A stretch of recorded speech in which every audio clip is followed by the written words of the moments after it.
నమస్తే అండి. ఈరోజు మనుషుల ప్రవర్తన గురించి చిన్నగా మాట్లాడదాం. చాలామంది తన మనసులో అనుకున్న భావాలను బయటికి చెప్పరు. అంటే మనసుకి ముసుగు వేసిస్తారు. మన శరీరాన్ని వస్త్రాలతో ఎలా అయితే కప్పుకుంటామో అదే విధంగా మనసుని కూడాను మాయ అనే పొరతో అబద్ధము అనే మాటతోటి కప్పివేస్తుంటారు. అంటే ఉన్నది ఉన్నట్లుగా చెప్పరు. అంటే దీన్ని ఎలా చెప్తాము? ఆ సమయానికి తగిన భాష, ఆ భాషకు తగిన సమయానికి తగిన వేషం వేస్తుంటారు అంటారు కదా. అంటే రంగులు మార్చిన ఊసరవెల్లి, సమయానికి తగినట్లుగా రంగులు మార్చే ఊసరవెల్లి టైప్ అన్నమాట. అంటే ఎలా ఉంది? ఉదాహరణకు సన్యాసులు తీసుకుందాం. 30 ఏండ్లకు, 40 ఏండ్లకు, 20 ఏండ్లకు కూడాను కాషాయ వస్త్రములు కట్టేస్తారు. తలను గుండును చేసేస్తారు.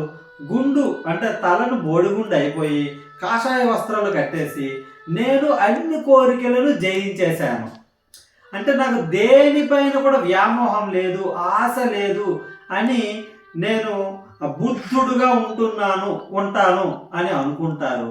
కానీ మనసులో ఆ కోరికలను వాళ్ళు జయించలేకపోతున్నారు. కామాన్ని, క్రోధాన్ని, ఈ కామ, క్రోధ, లోభ, మోహ, మద, మత్సర్యము అనే 6 అరిషడ్ వర్గాలని జయించటం అనేది చాలా కష్టము. కానీ నాకు అసలు కోపమే రాదు అంటాడు ఒక అతను. నేను ఎప్పుడూ శాంతంగా ఉంటాను అని తన మనసుకు తానే ముసుగు వేసుకుంటారు.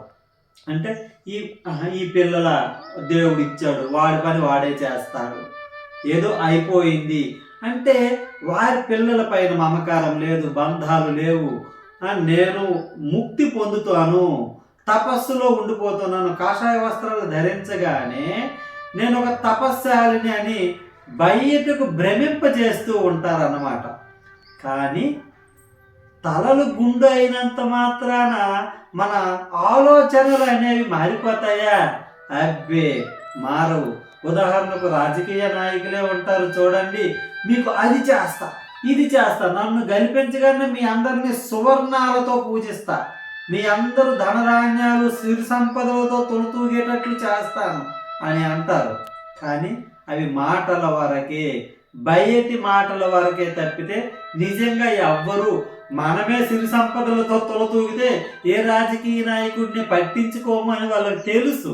అందువలన మనల్ని ఎంతవరకు ఉంచాలో అంతవరకే ఉంచుతున్నట్లుగా ప్రజలను ఉంచుతారన్నమాట. తినటానికి తిండి, వేసుకోవడానికి బట్ట, ఉండటానికి ఒక చిన్న నీడ, ఒక ఇల్లు లాంటిది సమకూరితే చాలు, సంతృప్తిగా మానవుడు నిండిపోతాడు.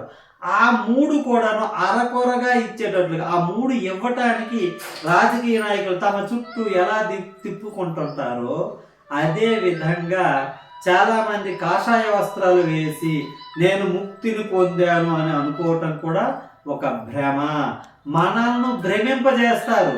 వాడు సన్యాసి, ఎంత ఉత్తముడో, ఏమి అంటే పౌడరు, కోటింగు రాసినంత మాత్రాన అంటే అందగానే అవుతాడు. అందంగా బయటికి కనిపిస్తామే తప్పితే మన మనస్సు అనేది అందంగా ఉంటుందా? ఉండదు కదా. ఉదాహరణకి నేనే ఉన్నాను, ఇలా చెప్తున్నాను, ఎన్నో వేమన పద్యాల్లో భావాలు చెప్తున్నాను. అంత మాత్రాన దుర్యోధనేమి కామక్రోధాలని జయించేశాడంటే సాధ్యమవుతుందా? లేదు. నేను సాధారణ మానవుడిని. ఆ సమయానికి కోపం వస్తుంది, క్రోధము, ఆ కామము అంటే కోరిక కలుగుతుంది అన్నమాట. నేను ఇంకా త్యజించే స్థాయికి చేరలేదు, కానీ ఆ ప్రయత్నంలో ఉంటున్నాను. అలాగే అంటే దీని గురించి వేమన ఏమని చెప్పాడు పద్యభావము చూస్తామన్నమాట. వేష భాషలకు తగిన కాషాయ వస్త్రముల్, వేష భాషలకు తగిన కాషాయ వస్త్రముల్ కట్టగానే ముక్తి కలుగబోదు, తలలు బోడుగాని తలపులు బోడునా, విశ్వదాభిరామ వినురవేమ. తలలు బోడులు గాని తలపులు బోడులా, విశ్వదాభిరామ వినురవేమ. మన తల నున్నగా గీయించుకున్నంత మాత్రాన మనం అన్నీ త్యజించేసినట్టు కాదు. మన ఆలోచనలు కూడా పరిశుభ్రంగా ఉండినప్పుడే మనం ముక్తిని సాధిస్తాము.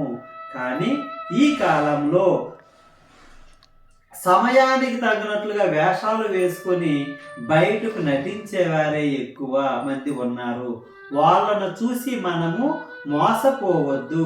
వాడు గంభీరంగా సూటు బూటు వేసుకున్నాడు అనగానే మనం ఏదో వాడు ఉత్తముడు రా ఆహా ఓహో అని కట్టేయకూడదు. ఎందుకంటే మనమే లాస్ అయిపోతాం.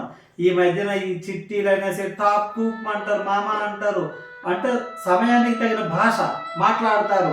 ఇంగ్లీష్లో మాట్లాడవచ్చు మామయ్య, బంధుత్వాలు కలుపుకొని మాట్లాడి మన చేత పాలసీల్లాగా చిట్టీలు కట్టించుకొని చివరికి పంగనామాలు పెట్టి ఎగేసే వాళ్ళు ఎక్కువగా ఉంటున్నారు. అలాగే సన్యాసుల వేషంలో నాకేమీ వద్దంటాడు, కానీ దగ్గరకు వెళ్తే హారతి కర్పూరం డబ్బా పెట్టి అందులో ఏంటది చీటీ డబ్బా పెడతారు కదా, హుండీ డబ్బా లాంటి పెట్టి ఆ డబ్బులు తీసుకుంటారు. వాడు డబ్బుని మళ్ళీ సమాజానికే ఖర్చు పెడితే తప్పు లేదండి, కానీ ఆ డబ్బంతా కట్టుకొని మళ్ళీ ఏ విదేశాల బ్యాంకులకు ఎత్తేసే వాళ్ళు ఎక్కువ మంది ఉంటారు. ఈ కాలంలో మీరు తస్మాత్ జాగ్రత్త అని వేమన హెచ్చరించాడు. పద్యము మరొకసారి. వేష భాషలకు తగిన కాషాయ వస్త్రముల్ కట్టగాని ముక్తి కలుగబోదు. తలలు బోడులు గాని తలపులు బోడులా విశ్వదాభిరామ వినురవేమ. నమస్తే అండి. బయట జరిగే మోసాల పట్ల మీరు మరింత జాగ్రత్తగా వ్యవహరించాలని కోరుతూ జై శ్రీరామ్, జై గురుదత్త.